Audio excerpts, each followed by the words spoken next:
Hey guys, Rhett here down in Birmingham. Have a really great house behind me right now, and a house that a lot of you ask me if it's possible to find. I have found it, and I find them all the time, okay?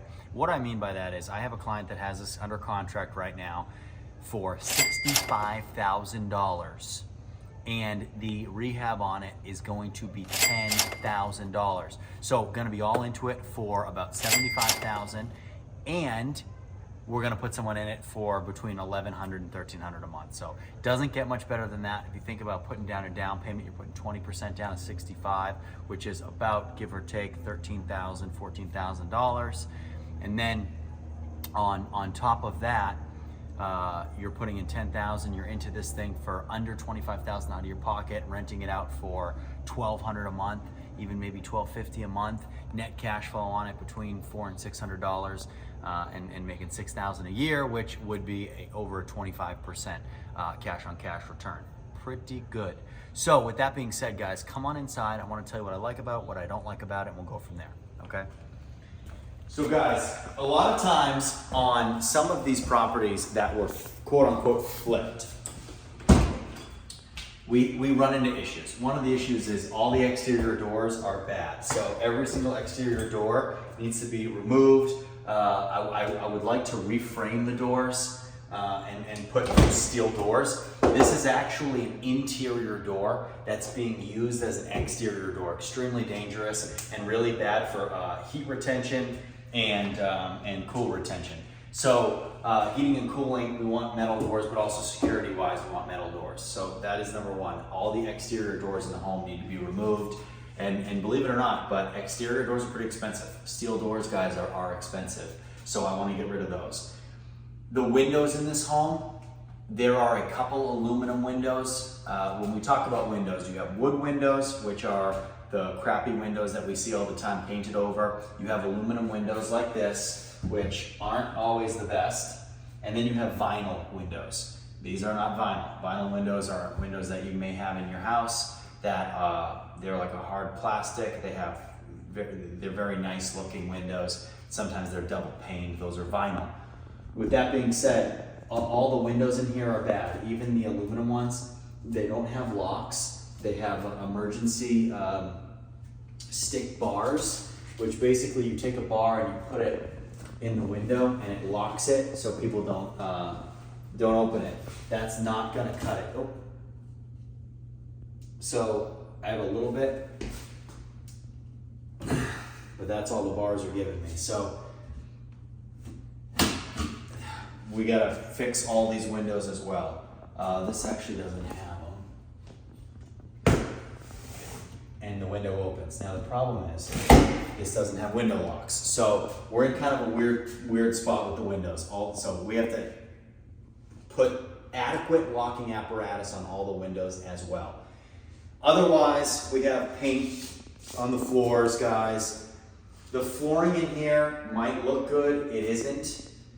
Everything in here, so guys, this is LVP. It's more of just kind of a normal vinyl plank flooring. There's nothing luxurious about it. All of the hardwood here, it might look good, it's not. I want to carpet all the hardwood in here. The light fixtures don't give off any light. We're going to put all new light fixtures in here, all new smoke detectors. The electrical outlets that are showing that they are grounded are not. We have to replace the outlets. We have to do electrical work. The water pressure is too low. We need our plumber to come here and do the water pressure. The toilet continues to run. There's backups in the drains we need to take care of. On the exterior of the house, we need more railings. The back door is bad as well. So when you're kind of going through these houses and you're tearing them apart, it's easy to add that list up, which is why sometimes rehabs are more expensive. But even with that being said, there's not a lot of cosmetic work that needs to be done here. It's more of mechanical work. So need to check the water heater, need to have the HVAC serviced. HVAC's making some very strange noises. We'll get that serviced. And we gotta kind of cross our T's and dot our I's in this house. Now, we're gonna walk through it and the layout's great, and I think it's gonna be an incredible rental. So, with that being said, this is actually a failure point, guys. Oh, not anymore, yes. So if a cupboard doesn't close, it's a failure point. It has to close and stay closed. So if it stays like that, great. But it's just doing that because it's getting stuck on paint. As soon as that paint gets unsticky, because these were just painted, it will come open every time like that, and it will be a fail. So we can kind of wait that one out. But other than that, guys, we have our washer and dryer hookups in here. What always makes me laugh is when people put the GFCI outlets by the washer and dryer hookups, which there should be, but then there are other outlets in the house that are either ungrounded or not put in right. So it's just funny that people take time to do small things, but not others. Nice little laundry cabinet up here. Kind of tough. There aren't a lot of cabinets in the entire kitchen. Not a lot of places to store food and goods. You have kind of a somewhat pantry right here, but really nothing else. So this wall is bubbling a little bit. We will take care of that as well. But other than that, guys, that is the kitchen. So we come in here into the living room. This window is going to need to be fully redone. Everything here is painted shut. We've done this before. That's not good. So we've talked about this, guys, where the weights in these windows are in the walls. And usually, if you can feel the weight in the wall going up and down, it means that the window is salvageable. In this case, it's been painted over so many times. It's so locked up here. These have probably not been moved in probably 10 years. We have a problem. We have to come in here, we have to take literally all this paint out of the windows and hope we don't break the window. You need a operating window in this living room. So we're gonna have to make this operable. But don't worry, because even though it's almost impossible to open it, and if you try to open it, the window would break, we have 2 locks on it. Okay, keep that in mind. So guys, as we walk through this living room, actually, let's go this way, it makes more sense. Let's go back into the kitchen.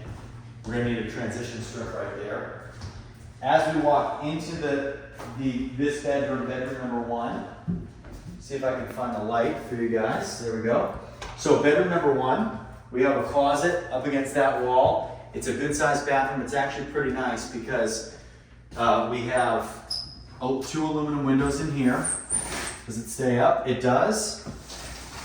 Great. And then we have a terrible window. So nothing we can really do about this. I'd like to make this operational as well. So we have a window right there that works. We need a new door. Another closet right here. Great. The reason I was checking the closets, guys, section 8, you need a closet that has a hanger rack, okay? That would not suffice as a closet. We need a hanger rack, okay? Let's go into our little hallway. So we have a little hallway right here, guys, which is nice. We have our bathroom right here. Bathroom looks pretty good. Mm-hmm. Bathroom looks pretty good in there. Pretty happy with it. We'll change out the light fixture. It needs some paint touch-ups and some drywall work, and definitely needs some plumbing. We actually killed the water behind the toilet, so it stopped running, and we're getting some really bad backups in that drain. But other than that, we walk into bedroom number 2. Now, bedroom number 2, again, we had an issue with the windows. So these 2 windows right here, this window totally caked shut. Someone might have tried to open it because it's got plexi in it, which is so bad. And then we have our aluminum window right here that has a kind of a unique locking situation on it, which I'm not going to undo because they're a pain in the butt to put back on. Otherwise, change out the light fixtures in here as well. It does look like a new door was put in here. And then guys, that kind of puts us back into the living room where off of the back of the house, we have our 3rd bedroom. Not really sure if you guys can see in here, but we have a closet in here. We have our 3rd bedroom in here, but the electricity in the back of the house doesn't work. So we need to redo the electricity in the back of the house. So guys, that's pretty much it. We'll need all new smoke detectors and carbon monoxide detectors and everything like that. Everything in here is dead. But you know, I'm happy with the unit. I do want to see if this.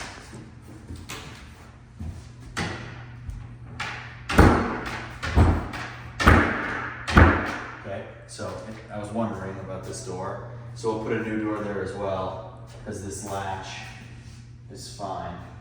So we'll put a new door there. So guys, small things kind of add up here, but this is going to be one of those homes where we can get in it really good, get into it fast, get in it, get out of it, put a tenant in it quick. This thing's going to rent super fast.